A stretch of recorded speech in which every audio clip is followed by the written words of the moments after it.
What's up, everybody? Paul from PP Sports here. Got to get it off my chest again. I never in my life thought I would be the only person in America to predict something. I just never thought it. On January 19th, I predicted that Shedeur Sanders would be a fifth round draft pick. Again, I don't know how no one saw this but me. That's not really why I'm doing this. You can see all that stuff on my feed on X at PP Sports Talks. Follow me there. It is mind boggling to me that everybody who is a so called analyst is calling this a slide for Shedeur Sanders. He did not slide. Let's make that clear. This was a manufactured hype machine done by his father, by him, by his entourage, by people like Kuiper. Everybody bought into this hype. Number one, and you can see it clear as day, he was not even the best or even in the top 3 or 4 quarterbacks in the NFL or in college to be considered being that in the NFL. It is very clear as day. It's the hype, guys and gals.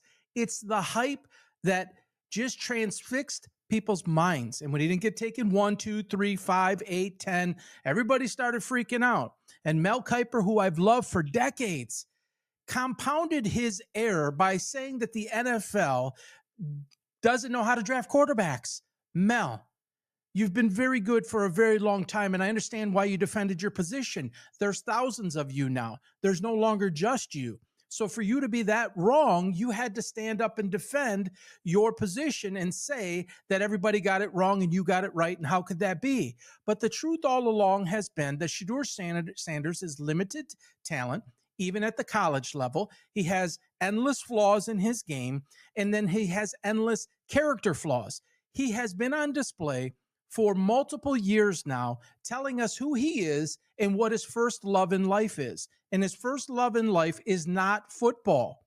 He's made that clear, and his actions supported that and sent loud and clear messages to the NFL in all of his meetings and all of his videos, everything. So much to the point that after he did not get drafted in the first night on Thursday, he's up on stage and he's rapping and he's flashing chains and stuff. And that's fine. Again, I've been on record many times saying it. You want to go do that stuff, go do that stuff. But you can't do that stuff and be an NFL quarterback.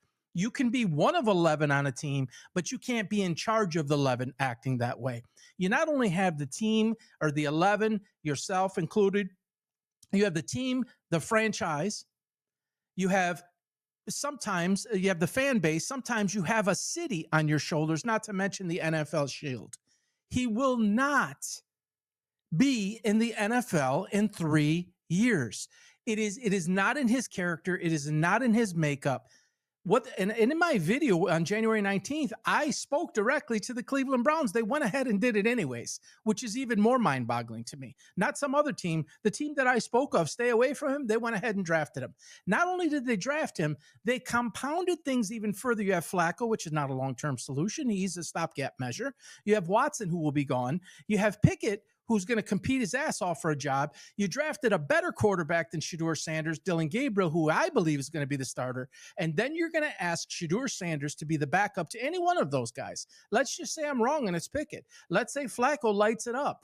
Shedeur Sanders will never accept the clipboard holder role that I said he would be on January 19th. It's not in his makeup.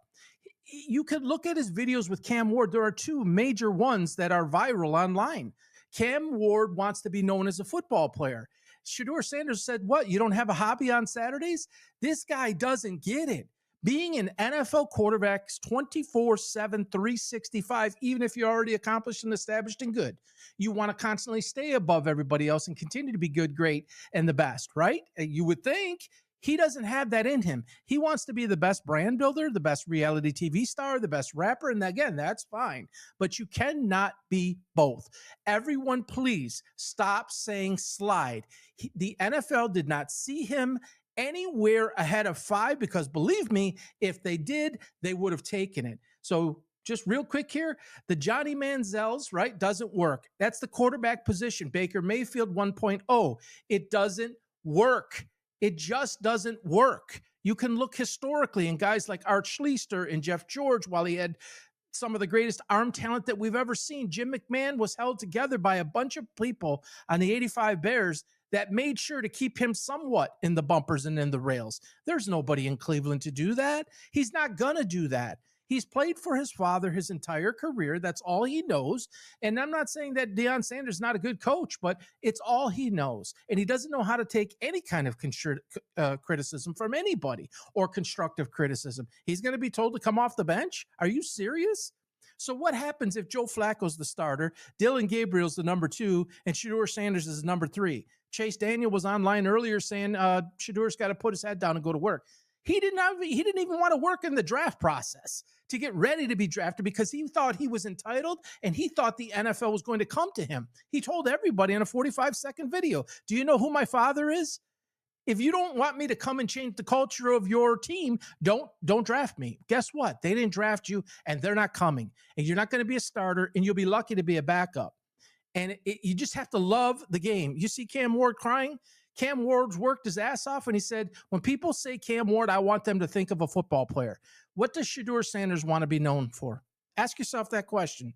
Have a great day, everybody.